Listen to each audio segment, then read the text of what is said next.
Hi అండి, నమస్తే. Welcome back to Chandana's వంటిల్లు.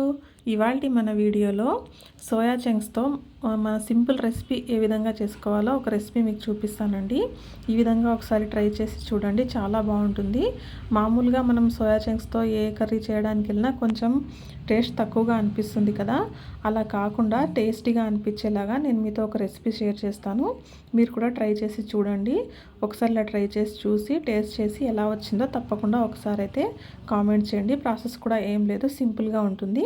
మరి ఇప్పుడైతే చూసేద్దాం ఎలా చేయాలో. ముందుగా వీడియోలో చూపిస్తున్న వెజిటేబుల్స్ అన్నీ కట్ చేసి పెట్టుకోండి. కొంచెం ఆనియన్స్, క్యాప్సికమ్, క్యారెట్, అలాగే టొమాటోస్. తర్వాత ఒక గిన్నెలో వాటర్ తీసుకొని కొంచెం బాయిల్ చేయండి. వాటర్ కొద్దిగా బాయిల్ అయిన తర్వాత ఈ విధంగా మనం సోయా చంక్స్ని తీసుకొని వాటర్లో వేసేసుకోండి. కొద్దిసేపు అలా బాయిల్ అవ్వనివ్వండి. ఒక 1 మినిట్ చాలండి, పక్కన పెట్టేసేయండి, చల్లారనివ్వండి. తర్వాత ఇప్పుడు ఒక ప్యాన్ తీసుకొని అందులోకి 2 టేబుల్ స్పూన్ల ఆయిల్ వేసుకోండి. ఆయిల్ కొంచెం హీట్ అయిన తర్వాత కొంచెం ఆవాలు, అదేవిధంగా కొంచెం జీలకర్ర కూడా వేసుకోండి. తర్వాత మనం ఇప్పుడు కట్ చేసి పెట్టుకున్నాం కదా వెజిటేబుల్స్, అవన్నీ ఇందులోకి వేసేసుకుందాము. ముందుగా ఆనియన్స్ వేసుకోండి. తర్వాత అలాగే క్యాప్సికము, క్యారెట్, అదేవిధంగా టొమాటో ఈ విధంగా పొడవుగా పీసెస్ లాగా కట్ చేసుకుంటే మనకు తినడానికి చాలా బాగుంటుంది. కాబట్టి ఇలా కట్ చేయండి. అదేవిధంగా తొందరగా కూడా కుక్ అవుతాయి అన్నమాట, ఇలా చిన్న చిన్నగా కట్ చేసుకుంటే.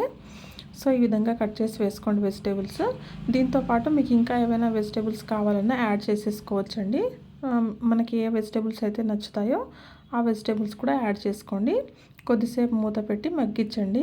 వెజిటేబుల్స్ కాస్త మగ్గిన తర్వాత ఇందులోకి కొంచెం సాల్ట్ వేసుకోండి. మీ రుచికి సరిపడా చూసి వేసుకోండి. తర్వాత అలాగే కొంచెం కారం పొడి వేసుకోండి. మనం క్యాప్సికమ్ కూడా వేసాం కాబట్టి చూసి కొంచెం లైట్గా వేసుకోండి. తర్వాత కొద్దిసేపు వెజిటేబుల్స్ మగ్గనివ్వండి. వెజిటేబుల్స్ బాగా మగ్గిపోయిన తర్వాత ఇప్పుడు మనం పక్కన పెట్టుకున్నాం కదా సోయా చంక్స్, అది ఇలా వాటర్ మొత్తం బాగా స్క్వీజ్ చేసేసుకుని ఈ వెజిటేబుల్స్లోకి వేసేసుకోండి. ఇలా వాటర్ ఉండకూడదండి, మనకు వాటర్ మొత్తం బాగా స్క్వీజ్ చేసేస్తేనే మనకు ఈ టేస్ట్ అనేది సోయా చంక్స్లోకి అబ్జర్వ్ అవుతుంది. కాబట్టి వాటర్ మొత్తం బాగా ఒకసారి పిండేసేసుకొని తర్వాత ఇందులోకి వేసేసుకోండి. ఇప్పుడు ఫైనల్గా మనకు టేస్ట్ కోసం కొంచెం మ్యాగీ మసాలా కానీ చాట్ మసాలా కానీ అలా యాడ్ చేసేసుకోండి. లేదు అనుకుంటే స్కిప్ చేసుకున్నా బాగుంటుంది, పర్లేదు. ఇంకొంచెం టేస్టీగా తినాలి అనుకుంటే కొంచెం మ్యాగీ మసాలా యాడ్ చేసేసుకోండి.